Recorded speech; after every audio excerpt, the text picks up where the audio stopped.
Oh me, oh my, I think I'm about to cry. Hello again there, friends and fans, Raptor here, and welcome back for our first look at Broken Arrow. Well, it's not really our first look, but it is our first look at a faction, the United States Marine Corps, coming to Broken Arrow sometime in 2023. This game is an amazing looking and very exciting, well, in terms of gameplay, like real-time strategy game. In fact, this is looking so good just in the trailers, it's inspired me to go back and play World in Conflict all over again from 2007, because this game is channeling a lot of that original RTS classic, as well as a lot of Wargame Red Dragon and a few other RTS games as well. Regiments hit hard this year in 2022, and I really liked a lot of things that game did, but this one, with the ability to make dynamic campaigns and also, of course, heavy customization of your units when you go into battles for specific factions between the United States and Russia, with 4 factions within that, i.e. the Marines or an airborne faction, armor,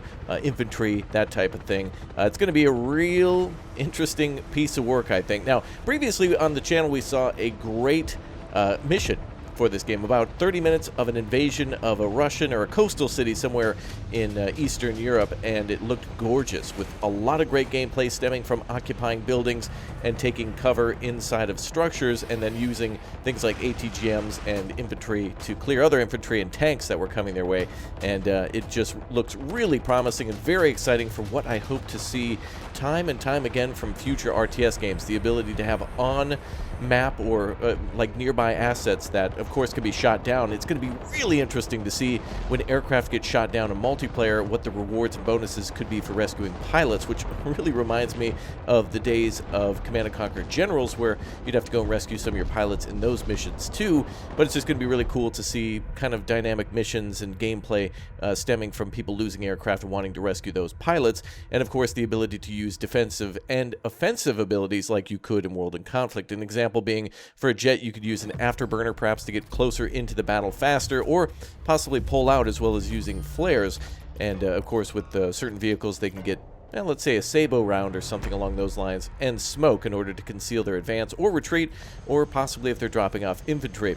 There's a lot of great modern equipment in this one. Originally I thought this was going to be a Cold War game, seeing a lot of the older vehicles and equipment that's been used for some time, but no, once I saw all of the modern aircraft and of course a lot of the modern guns, but also some of the older things like hovercraft and some of the landing craft too for the Marines, well, I was pretty set in knowing that it was both modern times and also from the past. Those Marines, I tell you, they don't get much in terms of new stuff, but they don't need it. Sometimes you just need some grit to dig a real big defense near a beach as you're pushing up, and then eventually take a position or something along those lines. It's real good stuff. I mean, the tactics here are very promising, and I'm hoping to see the ability at least to build defenses. As I mentioned, it would be really cool if Marines were able to come ashore and then defend against a counterattack, and that's something I'm hoping to see. But the Marines and all these other factions in this game will be customizable, with the ability to put different types of guns and weapon systems on tanks and helicopters, rather than, for example, in World in Conflict, or rather in Wargame Red Dragon, you could pick out helicopters that had, for example, completely different designations and models based on whether or not they were anti-aircraft or anti-helicopter, or if they were going to be anti-infantry, such as having, well, let's just say they had something along the lines of a TOW or a Hellfire missile. Well, in this case, rather than just changing out to a completely different helicopter, you can just change out the weapon systems and save it. So there's almost an infinite amount of different decks and different types of squads and different types of setups you can put for each of the factions. So it does appear that we'll be getting at least 8 factions at the start of the game, and then also the ability to customize like crazy. Now again, with Broken Arrow coming in 2023, there is a planned demo coming soon, and possibly some alpha and beta access, and so I would hope to see something along the lines of at least a mission or two, and then also some multiplayer. One of the most, I think, tedious things to do in a game like this is with all the different infantry, with all the different vehicles, with all the different tanks and helicopters, and of course rockets and support weaponry and supply systems. It's going to be very interesting to see how well that's balanced, and how easily, or how maybe bullet sponge like the tanks and equipment are, to get a nice fine balance, not only just trying to keep to realism but also gameplay at the same time. Speaking around a lot of you guys too with the community and people who are looking forward to playing it, a lot of questions around what is known as the supply system. Now, vehicles, for example, the Marines landing craft, can be hit and damaged as they're coming ashore, so a vehicle could perhaps be tracked and no longer be able to be mobile, or possibly have the turret destroyed or damaged or gunner knocked out, which would either increase the time that the vehicle would take between firing, or if a loader was killed, that type of thing, or completely disable it and immobilize it. And so supply, of course, will come ashore to be able to heal those units or repair those units and replenish losses from infantry units as well. But another question will be how it will work for supplies. How viable will it be for a tank to come back to a fob that you've created versus a fob kind of rolling up towards the tank if you're taking a lot of heavy vehicles or HEMTs up there? And can Osprey transport those types of things too? Can an Osprey load up with a vehicle or some supplies and drop those off? Can that be delivered by a Marine group or something like that, just for a quick resupply? Cargo helicopters would be great to see. If we have an Osprey here delivering troops and equipment and such, it'd be great to see carriers possibly transporting equipment via helicopter, like a Humvee underneath a Chinook or something along those lines. Some, in addition to infantry, also vehicles being delivered to the lines that way.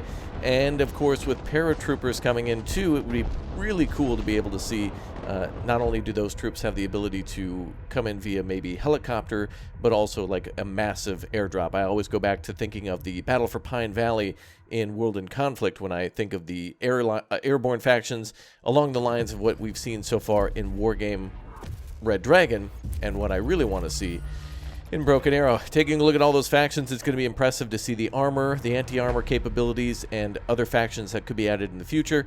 For now, focusing heavily on the United States and Russian factions, I see no problems bringing in the Brits or the French or other factions that could be present, utilizing a mix of all of those different types of equipment, almost being like Call to Arms, which is, you may have heard of before, the World War II variant of that, Call to Arms Gates of Hell Ostfront. There is a modern combat version of that that does a very good job of showcasing modern ATGM systems that are stationary or bipods or tripods, and I would love to see that in this game too, setting up more hardened positions with that.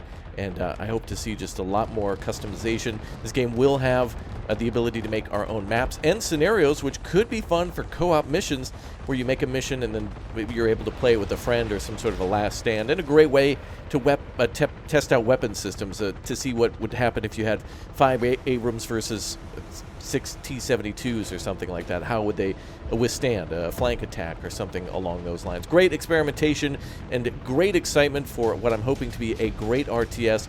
We've had some really good ones in 2022 that I still feel like went under the radar a bit, but the Slytherin publisher for this, who had their recent Next event, is pumping out some really interesting looking RTS games. They've got a Terminator game coming out soon. They also published the recent Starship Troopers game, and they're also working on another one called it's Headquarters World War II. That's it, yeah. And they all look great, and I'm really loving to see all these new strategy games coming out, as they call themselves the home of wargaming. They're trying to get away from that a bit, but damn, with Broken Arrow, this is like the crown jewel of what I've seen for RTS games in anticipation recently from modern times. And we'll see if games like, for example, Company of Heroes 3, being a more modern RTS with it releasing recently, we'll see how they compare sometime on the battlefield. All right, that's it for now. I'll see you.